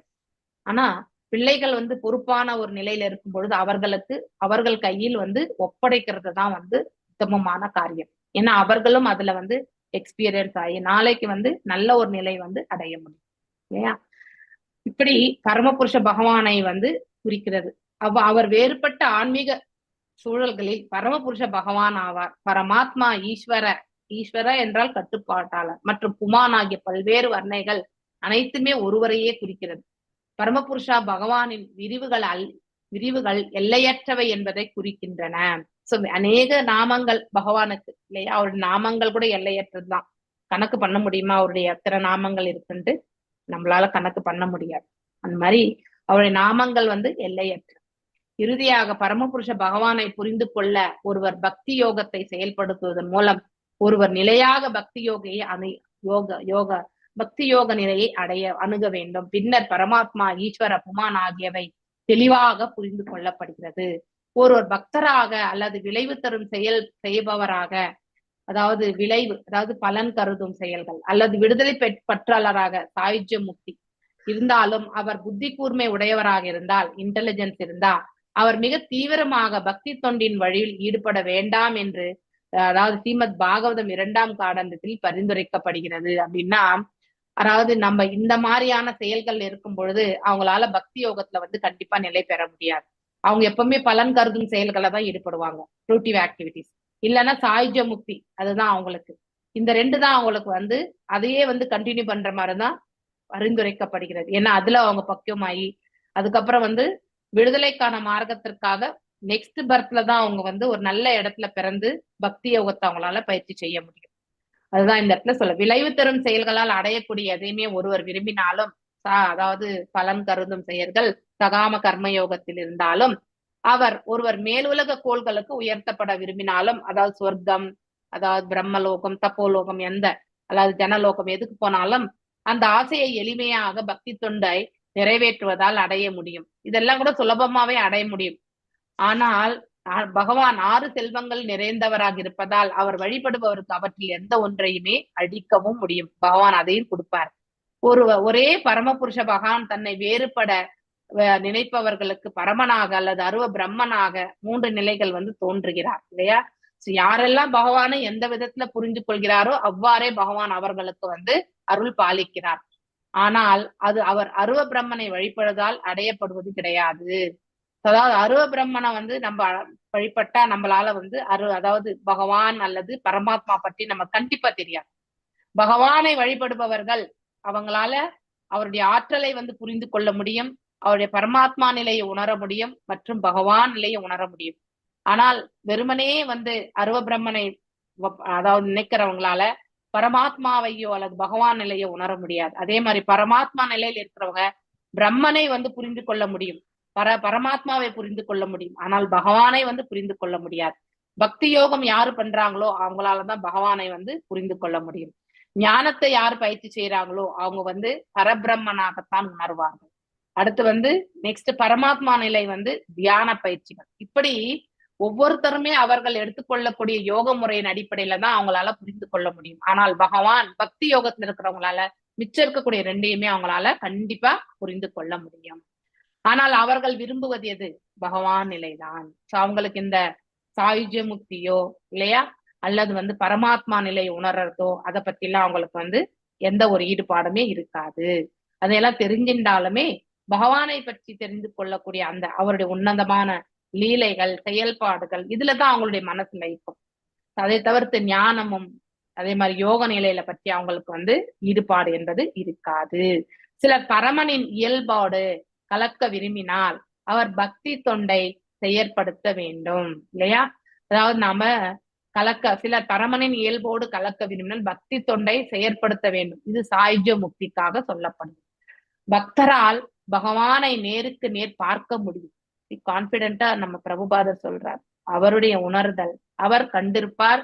அதனால்தான் இவ்வளவு அழகா இந்த இடத்துல இந்த வியாக்கியானத்துல கொடுத்திருக்கார். எஸ் நாமளும் ஸ்ரத்தையோட பக்தி பண்ணும்போது இறைவனே நம்மளை தேடி தரிசனத்தை கண்டிப்பாக கொடுப்பார். ஆனால் ஞானி பயிற்சிக்குட்பட்ட தத்துவவாதி அல்லது யோகிகளால கண்டிப்பா பகவானை பார்க்க முடியாது. அதாவது 2 கைகளுடைய ரூபத்தை அவங்களால கண்டிப்பா காண முடியாது. அவர்கள் பகவான் ஞானியும் பக்தியோட தானே மாதாஜி இருக்காங்க. அப்ப உங்களுக்கு ஏன் பகவான் 2 கை இதை காட்ட? ஏன்னா அவங்களுடைய இலக்கு என்னன்றத அவங்க நிர்ணயிச்சுட்டு இருக்காங்க இல்லையா. ஞானியினுடைய உணர்தல் பகவானுடைய ரூபம் இந்த இடத்துல அரூபம் என்பதுதான் அவருடைய கருத்து. அதனால்தான் அவர் அரூப நிலையில தான் அவரை பார்க்கணும்னு நினைக்கிறார். தட்ஸ் த ரியலைசேஷன் அவங்களுடைய. இட்ஸ் நாட் ஒன்லி நம்ம அரூப மாத்திரம் கிடையாது, பகவானுக்கு ரூபம் உண்டு என்று அவர்கள் ஏற்றுக்கொள்வது கிடையாது. அதனாலதான் பிரபுபாதர் நம்ம நிறைய இடங்கள்ல மாயாவாத தத்துவத்தை ரிஜெக்டிங் இல்லையா. ஏன்னாக்கா அவர் வெறுமனே ஆற்றல் கிடையாது. ஆற்றல் இருக்கணும்னா ஆற்றலை கொள்ளக்கூடிய அந்த ஒரு கண்டெய்னராவது இருக்கணும் இல்லையா. இப்போ ஒரு நதி ஓடுது இல்லையா. நதி பாத்தீங்கன்னாக்கா நிறைய மழை பெஞ்சாக்கா என்ன ஆகும்? கரை புரண்டு ஓடுது இல்லையா. ஆனா அதுக்கு ஒரு ஸ்தலம் இருக்கு இல்லையா. ஸ்தலத்தை வச்சுதான் அது ஓடுது இல்லையா. வித்தவுட் அதாவது இடமே இல்லாம எப்படி நதி ஓடுறது நம்மளால கண்டுபிடிக்க முடியும்? கண்டிப்பா முடியாது இல்லையா. It should have. ஒரு பாத்திரத்துல நம்ம நீர் எடுத்துட்டு வரோம்னா அந்த பாத்திரத்துல எவ்வளவு 30 லிட்டர் ஒரு தவளை நிறைய தண்ணி இருக்குன்னா 20 லிட்டர் தண்ணி இருக்குன்னு சொல்லுவோம். அந்த 20 லிட்டர் எப்படி நம்ம சொல்றோம்? அந்த குடத்தை வச்சுதான் நம்ம சொல்றோம் இல்லையா. அது போல எல்லையற்ற ஆற்றலை உடைய பகவான் அவருக்கு ரூபம் உண்டு, அந்த ரூபத்திலிருந்து தான் வருகின்றது என்பதை அவர்களால ஏற்றுக்கொள்ள முடியல. ரூபமே அற்ற நிலைதான். அதுதான் உருவம் இருக்குங்கிறது ஞானிக்கு அருவவாதிக்கு தான் புரியாது, தத்துவவாதி. நான் அதுதான் கேக்குறேன் மாதாஜி. ஞானிகள்லாம் ஞானிதான் அருவவாதி. ஞானத்தின் தளத்தில் யார் செல்கிறார்களோ அவர்கள் எல்லாமே அருவவாதிகள் தான். ஞானத்தை அவர் 4 கரங்களை கும்பிடுறவங்க யாரு மாதாஜி? யோகிகள். அவங்க அந்த யோகிகள் பகவான தானே நினைச்சு 4 கரங்களோட கும்பிடுறாங்க. அப்படி இருக்கும் பொழுது அவங்களுக்கு ஏன் மாதாஜி இவரு சாட்சி கொடுக்க கூடாது? அப்படின்னா அவங்களுடைய உணர்தல் அவ்வளவுதான். they believe only in that. ஒருவருடைய நம்பிக்கை என்னவோ அதன் அடிப்படையில தான் பகவான் கொடுப்பாரு. என்ன வித்தியாசம் இருக்கும் மாதாஜி? ஞானி என்பவர் தியான பயிற்சிகள் செய்யணும்ன்ற அவசியம் கிடையாது. யோகி என்பவர் தியானத்துல மட்டும்தான் அவர் பக்குவமா இருப்பார். பதாஞ்சலி யோக முறை எல்லாமே அதன் அடிப்படையில் தான். ஓகே. சோ அதனால தியானத்துல மட்டும்தான். தியானத்திலிருந்தே அவர்கள் இறைவனை பாத்தீங்கன்னாக்கா 4 கைகளுடைய சொரூபத்துல காணணும் அப்படின்னு நினைப்பாங்க. அதுதான் அவங்களுடைய இலக்காக. இதெல்லாமே இலக்கு தான் மாதாஜி. வாட் எவர் இஸ் கோல். நாம 2 கைய விரும்பல, 2 கை தெய்வத்தை விரும்பல அவங்க. ஓகே. ஞானம் யோகம் விரும்புவான் இல்லையா மாதாஜி? பக்தனுக்கு மட்டும்தான். பக்தன் எப்பவுமே தன்னுடைய நிலையை பார்க்கும்பொழுது இறைவனை பாத்தீங்கன்னாக்கா சிமிலரா, அதாவது இந்த ரூபமே அப்படிங்க நினைக்கக்கூடிய ஒரு பக்குவம் இல்லையா. ஆனா ஜீவாத்மா நித்தியமானவன், பரமாத்மா நித்தியமானது அப்படிங்கறத உணர்ந்தவன் இல்லையா பக்தன். அவர் எல்லையற்றவர். நாம எல்லாமே அணு ஆத்மா, விபு ஆத்மா. வேதிக் ஸ்கிரிப்சர்ஸ்ல என்ன சொல்லப்பட்டிருக்கோ அது எல்லாமே ஏற்றுக்கொண்டு பக்தியில தன்னை ஈடுபடுத்தி கொண்டு பக்குவம் அடையும் பொழுது இறைவன் அவர்களுக்கு தரிசனம் கொடுக்கிறார். இதுதான் அதுவும் 2 கைகளுடைய தரிசனம் என்பது அவர்களுக்கு கிடைக்கிறது. சோ இப்படி பக்தர்கள் ஹையஸ்ட். சிலர் பரமனின் இயல்போடுன்னா குவாலிட்டிஸ் ஆஃப் காட் தானே மாதாஜி? மேல் குவாலிட்டிஸோட சேரணும் அப்படின்னு நினைப்பாங்க yes, they will develop. Actually பக்தர்கள் எப்பவுமே வந்து நமக்கு டிவைன் குவாலிட்டிஸ், பகவான் இடத்துல இருக்கக்கூடிய குவாலிட்டிஸ்ல வந்து தங்களுக்கும் வந்து அந்த குவாலிட்டிஸை வந்து அபிவிருத்தி செய்து கொள்வாங்க. எஸ், நமக்கு கூட வந்து ஆசை என்பது உண்டு இல்லையா? மனிதர்களாக பிறந்த நமக்கு ஆசை உண்டு. ஆனா ஒரு பக்தனுடைய ஆசை வந்து இறைவனுக்கு தொண்டு புரியறதாகத்தான். அவனுக்கும் ஆசை உண்டு, ஆனால் அவனுடைய ஆசை வந்து எப்படிப்பட்ட ஆசை என்பதை பார்க்கணும். அதே ஒரு பௌதீகவாதியுடைய ஆசை பௌதீகத்தை வந்து அபிவிருத்தி செய்யறதுக்காக இருக்கும் இல்லையா? இப்படி நாம அதை பார்க்கணும். மேலும் அறிவை பயன்படுத்துவதால் அல்லது அருவ பிரம்மனை வழிபடுவதால் ஒருவர் பரமபுருஷ பகவானுடன் தனிப்பட்ட முறையால் தொடர்பு கொண்டவராக முடியும் என்று கூறும் ஆதாரம் புனித நூல்கள்ல கிடையாது, கண்டிப்பா கிடையாது. சோ மேலும் யோக கோட்பாடுகளை, இது தியானம், இவற்றில் ஒருவர் பரமபுருஷ பகவானை தொடர்பு கொண்டவராக முடியாது. அருவ பிரம்மன் வடிவமற்றதாக ஆத்ருஷ்ய என்று வர்ணிக்கப்படுகிறது. ஏனெனில் பிரம்ம ஜோதியின் மாய ஒளி அதாவது பகவானின் முகத்தை மறைக்கிறது. இவன் இன் பிரேயர்ஸ் இல்லையா? ஈஷோல தானே நம்ம அந்த பிரேயர்ஸ் வந்து விளக்கும்படி வந்து கேட்கிறோம் இல்லையா? சோ அந்த ஹிரண்ய கர்ப்பா, அந்த இரண்ய பாத்திரேனா, ஏன்னா அவருடைய அதாவது அவருடைய உடலிலிருந்து வரக்கூடிய அந்த பிரகாசம் வந்து ஒளி வந்து விளக்கும்படி நம்ம வந்து ஒரு பக்தன் வந்து கண்டிப்பா கேட்பார் இல்லையா? சோ அதுதான் யோக மாயையால் மறைக்கப்பட்டிருக்கிறார். சில யோகிகள் மனதிற்குள் 4 கைகளுடன் விஷ்ணு அமர்ந்திருப்பதை காண்கிறார். சோ அவங்களுடைய இது வந்து பகவானுடையது, நாராயண விஷ்ணு சொரூபம் தான் அவங்களுடைய நம்பிக்கை. அந்த நம்பிக்கையில தான் அவங்க வந்து செயல்படுவார்கள். இது வந்து யோகிகள். அதனால் அவர்கள் விஷயத்தில் பகவான் வந்து அருவமாவார். அவங்களுக்கு வந்து தெரியாது. பக்தர்களுக்கு மட்டுமே பகவான் தெரிகிறார். அது இங்கு திருச்சி ஆதிபிகி என்று குறிப்பிடத்தக்கது. பரமபுருஷ பகவான் அருவமாகவும் உருவமாகவும் இருப்பதால் பகவானின் பல்வேறுபட்ட தோற்றங்கள் உண்டு இல்லையா? நிறைய தோற்றங்கள் உண்டு. நம்ம தசாவதார தோற்றங்களே எடுத்துக்கோங்க, ஒவ்வொன்றும் ஒரு மாதிரி தான் இருக்கும். பரமாத்மா தோற்றமும் பிரம்ம தோற்றமும் அருவமானவை, அது ரெண்டுமே வெளியில தெரியாது. சோ ஆனால் பகவானின் தோற்றம் பார்க்கக்கூடியது, ஏன் நம்மளால பார்க்க முடியும். விஷ்ணு புராணத்தில் இந்த உண்மை மிக அழகாக விளக்கப்பட்டுள்ளது. பகவானின் உலகளாவிய வடிவம், யூனிவர்சல் ஃபார்ம் இல்லையா? அதாவது பகவானின் வடிவமற்ற பிரம்ம ஒளி இல்லையா அருவமாக இருப்பதால் தாழ்ந்த வடிவங்களாகும். இது ரெண்டுமே வந்து அதாவது ஃபர்ஸ்ட் லெவல் வந்து அதாவது எல்லா இடத்துலயும் பரவி இருக்கக்கூடிய பிரம்ம ஒளி, அதுக்கு மேல பரமாத்மா. இது ரெண்டுமே பார்ஷியல் ரியலைசேஷன், இது ரெண்டுமே உண்டு. ஆனா இது மட்டும்தான் பகவான் கிடையாது. இதையும் சேர்த்து பாத்தீங்கன்னாக்கா 2 கைகளோட ரூபந்தான் அவருடையது என்பதை நாம பார்க்கணும். ஆனால் இது எல்லாமே அவருக்குள்ளேதான் அடங்கும். இந்த ஆற்றலும் அவருக்குள்ளேதான், இந்த 4 கைகளுடைய விரிவங்கம் அவர்கிட்ட இருந்தா வருது. இப்ப கோலோக சார்ட் எடுத்துட்டீங்கன்னாக்கா கிருஷ்ணா எக்ஸ்பான்ஸ் டு அதாவது நாராயணா அப்படிங்கறத வந்து நம்ம படிக்கிறோம் இல்லையா? we are seeing that 4 கைகளோட டைரக்ட் எக்ஸ்பான்ஷன்ஸ் அங்க இருக்கு இல்லையா?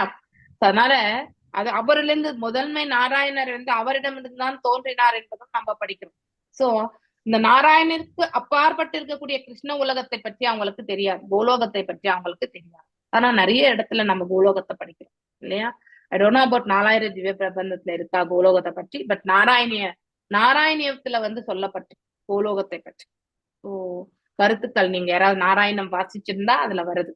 கோலோகம் என்பது எல்லாமே பாகவதத்துல இருக்கிறது பூரா அதுல இருக்கு மாதாஜி. இருக்கு நடந்துட்டு இருக்கு. அப்படி அந்த நாராயணத்துல இருக்கு. நாராயணியம் அப்படிங்கிற போது அதை எழுதினவர் யாரு? நாராயண பட்டாத்திரி இல்லையா? அவருக்கு வந்து இறைவன் வந்து காட்சி அளித்து அதை எழுதும்படி செய்தார் இல்லையா? சோ அப்படி நம்ம இந்த நாராயணத்துல வந்து நம்ம பாக்குறோம். கோலோகம் என்பது விஷ்ணு தத்துவங்களை மட்டுமே புரிஞ்சவங்களால கண்டிப்பா 2 கைகளுடைய அதாவது கிருஷ்ண சொரூபத்தை வந்து அவங்களுக்கு வந்து புரிந்து கொள்ளக்கூடிய நிலை கிடையாது. சோ ஜென்ரலா நாம் என்ன நினைப்போம், பகவான் இந்த இடத்துல அவதரிச்சதால கிருஷ்ணரும் ஒரு அவதாரம் என்றுதான் வந்து சொல்லுவாங்க. உண்மையிலே அதுதான் இல்லையா? ஆனா அவருடைய இந்த அவதாரத்துல வரும்பொழுது அதாவது விஷ்ணு குவாலிட்டிஸ் அநேக அவதாரங்களுடைய அதாவது எக்ஸ்பான்ஷன்ஸனுடைய கலவையா தான் அவர் வந்து இந்த இடத்துல அவதரித்தார். சோ உண்மையிலே வந்து இந்த அவருடைய பரிமாற்றங்கள், அன்பு பரிமாற்றங்கள், அதுதான் உண்மையான நிலையே. அதாவது யாருடையது? கிருஷ்ணருடைய நிலை கோலோகத்துல. அவர் வந்து இந்த போரிடுறது, கொல்றது இதெல்லாம் அவர் எதுவுமே செய்யறதில்ல. அங்க வெறுமனே அன்பு பரிமாற்றங்கள் தான். That is the divine quality of Krishna. ஆனா அதுல வந்து அவருடைய விரிவங்கமா வரக்கூடியதுதான் வந்து நாராயணர், விஷ்ணு, இதெல்லாமே ஏன் நம்ம படிக்கிறோம். சோ அந்த குவாலிட்டிஸ் தான் வந்து அசுரர்களை எல்லாம் வதைக்கிறது. So has multiple. இந்த பிரபஞ்சத்துக்கு வரும்பொழுது அவருக்குள்ளேயே அநேக, அதாவது பாத்தீங்கன்னாக்கா குவாலிட்டிஸோட தான் வந்து வராரு இந்த இடத்துல. அந்தந்த குவாலிட்டிஸோட தான் வந்து அந்தந்த செயல்களுக்கு, அந்த அந்த செயல்களுக்கு தகுந்த மாதிரி அந்த குவாலிட்டிஸை உபயோகப்படுத்தி அந்த செயல்களை எல்லாம் அவர் நிறைவேற்றுகிறார். அதனால நம்ம there is a one conversation கூட நம்ம வந்து, அதாவது எப்பொழுதுமே பிருந்தாவனத்தை விட்டு செல்லவே இல்லை கிருஷ்ணர் அப்படின்றதையும் சொல்றாங்க. ஏன்னா because of his quality state back. அந்த கிருஷ்ணர் அங்கேயே நின்னுட்டார். ஸோ எந்த நிலையில அதெல்லாம் உணர்றாங்கன்னாக்க இன் செப்பரேஷன்ல அந்த கோபியர்கள் வந்து உணர்கிறார்கள். கண்ணன் எல்லாம் அங்கேயே இருக்கிற மாதிரி அவங்களுக்கு ஒரு ஃபீலிங், அந்த நிலை வந்து அங்கேயே ஏற்படுத்தி விடுகிறார். ஸோ அவருடைய ஒரிஜினலா இருக்கக்கூடிய அந்த கிருஷ்ணர் அந்த அம்சம் வந்து அங்கேயே நிலை பெற்று விடுகிறது. அங்கிருந்து சென்றது யார் என்றால் இந்த விஷ்ணு தத்துவங்களோடு இருக்கக்கூடியவர் தான் அப்படிங்கிறதையுமே வந்து ஐ திங்க் நீங்க நம்ம அந்த கிருஷ்ணா புக் ரீடிங்ல நம்ம படிச்சிருக்கோம்னு நினைக்கிறேன் எனக்கு தெரிஞ்சு. ஸோ நீங்க அந்த 33, 32 சாப்டர்ஸ் எல்லாம் நீங்க வாசிக்கும் போது இதை பற்றி இன் டீட்டெயிலா நீங்க பாகவதத்துல வாசிக்கும் போது இது வரும் நமக்கு 10வது கேண்டோ. அப்ப நம்ம அதை படிச்சுக்கலாம். இப்போதைக்கு இது வரைக்கும் பேஸ் லெவல் தெரிஞ்சு வச்சுக்கோங்க. ஓகே. சோ அப்போ திரிபிகி, அதனால பகவான் சொரூபம் என்பது நாம கண்டிப்பா தெரிஞ்சுக்கணும். சோ இந்த அந்த பகவான் சொரூபத்துக்குள்ள இது எல்லாமே அடங்கும். அருவமும் அடங்கும், பரமாத்மாவும் அடங்கும். ஆனால் பரமாத்மாவுக்குள்ளேயோ இல்லை வந்து அருவத்தன்மையிலயோ வந்து பகவானுடைய இது வந்து இருக்காது. முழுமையான இதுதான் வந்து பகவானுடைய சொரூபம் என்பதை நாம தெரிஞ்சுக்கணும். சோ இதெல்லாம் தாழ்ந்த வடிவங்கள் என்று சொல்லப்படுவதற்கான காரணம் என்ன? அதெல்லாம் முழுமையான அவருடைய செயல்பாடுகள், ஆற்றல் எதையுமே வந்து கொடுக்காது. அது ஒரு பகுதி தான் இல்லையா? ஆற்றல் என்பது ஒரே ஒரு பகுதி தான். அவருடைய ரூபத்தை பற்றி அந்த இடத்துல எந்த ஒரு விளக்க உரையுமே இருக்காது. அதனால்தான் தாழ்ந்த வடிவங்கள் என்று சொல்லப்பட்டிருக்கு. உலகளாவிய வடிவத்தின் கருத்து திடமானது, அதாவது அருவ பிரம்மத்தின் கருத்து ஆன்மீகமானது. ஆனால் மிக உயர்ந்த ஆன்மீக புரிந்து கொள்ளல் பரமபுருஷ பகவான் ஆவார். விஷ்ணு புராணம் சொல்றது, விஷ்ணு பிரம்மஸ்வரூபேன ஸ்வயம் ஏவ விவஸ்தித, அதாவது பிரம்மஸ்வரூபேன பிரம்மனின் உண்மையான தோற்றம் விஷ்ணு அல்லது பரபிரம்மன் விஷ்ணு ஆவார். ஸ்வயம் ஏவக, அது அவருடைய தனிப்பற்ற தோற்றமாகும் என்று. ஏவ ஸ்வயம் என்றால் அவரே என்று அர்த்தம். ஏவ என்றால் அதாவது இவ்வாறு அப்படிங்கிறது அர்த்தம். மேலான ஆன்மீக கருத்து பரமபுருஷ பகவான் ஆவார். எல்லாவற்றுக்கும் மேல வந்து 2 கைகளுடைய அந்த பரமபுருஷ பகவான். இது பகவத்கீதையின் எத் கத்வானா நிவர்த்தந்தே தத்தாம் பரமம் மம, அதாவது தன்னுடைய நிரந்தரமான ஸ்தலம் வந்து இருக்கின்றது என்பதை வந்து சொல்வார். புரிது? பரமம் மம என்று சொல்லப்பட்டது, அதாவது அவருடைய இடம். இந்த பரம தலத்தை பற்றி சொல்லப்படுகிற இடத்தை ஒருவர் ஒருமுறை அடைந்தால் அந்த இடத்தை வந்து யார் அடைகிறார்களோ, எத் கத்வா யார் அடைகிறார்களோ அவர்கள் இந்த துன்பம் நிறைந்த இந்த புவி வாழ்க்கைக்கு அவர்கள் மீண்டும் திரும்பி வருவது கிடையாது. எல்லா இடமும் எல்லா வெளியும் எல்லாமே விஷ்ணுவுக்கு சொந்தமானவை. ஆனால் அவர் தனிப்பட்டு வசிக்கும் இடம் தத் தாம பரமம். தாம் என்றால் தலம் இல்லையா? பரமம் நித்தியமாக இருக்கக்கூடிய ஒன்று. சோ அளவிட முடியாத நிலையில் இருக்காது இல்லையா? சோ பரா என்று சில இடத்துல சொல்லும் பொழுது நித்தியத்தன்மையை குறிக்கும். இன்னொன்னு வந்து அன்லிமிட்டடா இருக்கக்கூடிய நிலையும் வந்து குறிக்கும். அவர் மேலான இருப்பிடமாகும், உயர்ந்த ஸ்தலம் அது. ஒருவர் பகவானின் மேலான இருப்பிடத்தை அடைந்தால் அதாவது இந்த இடத்துக்கு இன்னும் வரமாட்டாங்க. அப்படிப்பட்ட இடத்தை நாம வந்து சொந்தமாக்கி கொள்வதற்கான அங்கேயும் சென்று திருத்தொண்டு புரியலாம். ஆனால் அதற்கான மார்க்கத்தை நாம ஸ்திரமாக்கி கொள்ளணும். ஏதாவானேவ யோகேன சமக்ரேனேஹ யோகினஹ யுஜ்யதே மீபதோ யர்ஹ்யதோ யதா சங்கஸ்து கிருதக்ஷணஸ, அதாவது ஏதாவான் அந்த அளவின், ஏவ போல, யோகேன யோக பயிற்சியால், சமக்ரேன எல்லா, இஹ இந்த உலகில், யோகினக யோகியின், யுஜ்யதே அடையப்படுகிறது, அபிதமக ஆசைப்பட்டு, ஹி நிச்சயமாக, அர்த்த நோக்கம், யத் எந்த, அசங்க பற்றின்மை, சோ உண்மையில், கிருதஸ்னச அதாவது முழுதுமாக. எல்லா யோகிகளுக்கான மிகச்சிறந்த பொது நெறிமுறை என்னவென்றால், எல்லாருக்குமே பலவித யோகத்தால் அடையக்கூடிய உலகியற் பொருளில் முழுதும் பற்றின்றி இருக்கலாம். That is renouncing from the material இல்லையா? இந்த பௌதிகத்திலிருந்து வந்து வெளியில இருக்கிறது. சோ மேலும் பக்தி யோகம், ஞான யோகம், அஷ்டாங்க யோகம் என 3 வித யோகங்கள் உள்ளன. பக்தர்கள், ஞானிகள் மற்றும் யோகிகள் அனைவரும் இவ்வுலக கட்டிலிருந்து வெளிவர முயற்சி செய்கின்றனர். ஞானிகள் தங்களுடைய புலனுக்கான செயல்களை உலகத்தின் பிடியிலிருந்து விட்டுவிட முயற்சி செய்கின்றனர் இல்லையா. இந்த பௌதிகத்தை வந்து விடணும்னு நினைக்கிறாங்க. ஞான யோகி பொருள் வந்து போலியானது என்றும், ஏன்னா இந்த பௌதீக யோகத்தை வந்து வெறுமனே நம்ம வந்து விட்டு போகணும்னு நினைக்கிறது வந்து தட் எனி டைம் நமக்கு மீண்டும் வந்து அதன் தரப்பில் வந்து ஈடுபாடு வரும். ஆனா அதையே பக்தி கொண்டு நாம வந்து பக்தியில ஈடுபட்டா இந்த பௌதிகத்தின் மேல் இருக்கக்கூடிய பற்றுதல் என்பது தானாக விலகும். அதனால இதை நம்ம வெறுக்கணும்ன்றத விட, இதை விட்டுணும்னு நினைக்கிறத விட, எதை பற்றி கொண்டால் இதை நாம சுலபமாக விட முடியும் என்பதை நாம அலசி ஆராயணும். மேலும் அவர்களுடைய உணர்தலே வந்து பிரகாசம் மட்டும்தான் இல்லையா. ஞான யோகி பொருள் போலியானது அப்படின்னா அவங்க முழுதமாக அதை வந்து புரிந்து கொள்ளவில்லை. பிரம்மம் உண்மையானது என்றும் நினைக்கிறார்கள். அதாவது இந்த இக உலகம் வந்து போலியானது. இந்த இக உலகம் உண்டு, ஆனா இது தற்காலிகம், இது போலி கிடையாது. இந்த உலகத்துல நாம் இருக்கிறது உண்மைதான், ஆனால் அது தற்காலிகமான நிலையை வந்து நமக்கு கொடுத்திருக்கு அப்படிங்கிறத வந்து அவங்க உணரல. அதனால் அவர் அறிவை பண்படுத்துவதில், பக்குவப்படுத்துவதில், உலகியல் இன்பத்திலிருந்து புலன்களை விடுவிக்க முயல்கின்றனர். சோ அதனால அவங்களுடைய பயிற்சி எல்லாமே இந்த புலன்களை கட்டுப்படுத்துறது, இதுலதான் அவங்களுடைய செயல்பாடுகள் இருக்கும். மேலும் அஷ்டாங்க யோகிகளும் அதே நிலைதான். புலன்களை கட்டுப்படுத்த, அதாவது 8 விதமான பயிற்சிகளை வந்து பயன்படுத்துறாங்க. பக்தர்கள் வந்து இதை பத்தி வந்து பெருசா நினைக்கிறது இல்ல. பக்தர்கள் புலன்களை பகவானின் தொண்டில் ஈடுபடுத்த முயற்சி செய்கிறார். அவ்வாறு அது பக்குவம் அடைந்து விடுகிறது. சோ இந்த கண்ணை வந்து இறைவனை காண்பதற்காக பயிற்சி செய்யும் பொழுது பௌதீகமாக இருக்கக்கூடிய சினிமா, இந்த ரெக்ரியேஷன் எல்லாம் நம்ம விட்டுற முடியும் இல்லையா. அதே மாதிரி பகவானுடைய புகழாரங்களை கேட்பதற்கு நம்ம உபயோகப்படுத்தும் பொழுது வெட்டியா பேசக்கூடிய வார்த்தை பிரஜல்பாவை எல்லாம் நம்மளால விட்டு ஒழிக்க அந்த புலன்கள் தானாகவே பக்குவம் அடைஞ்சிடுது தொண்டு செய்ய செய்ய. ஆமா, அவ்வளவுதான். அத பத்தி நீ பிரத்யேகமா நீங்க எதுவுமே பயிற்சி செய்ய வேண்டிய அவசியம் இல்லை.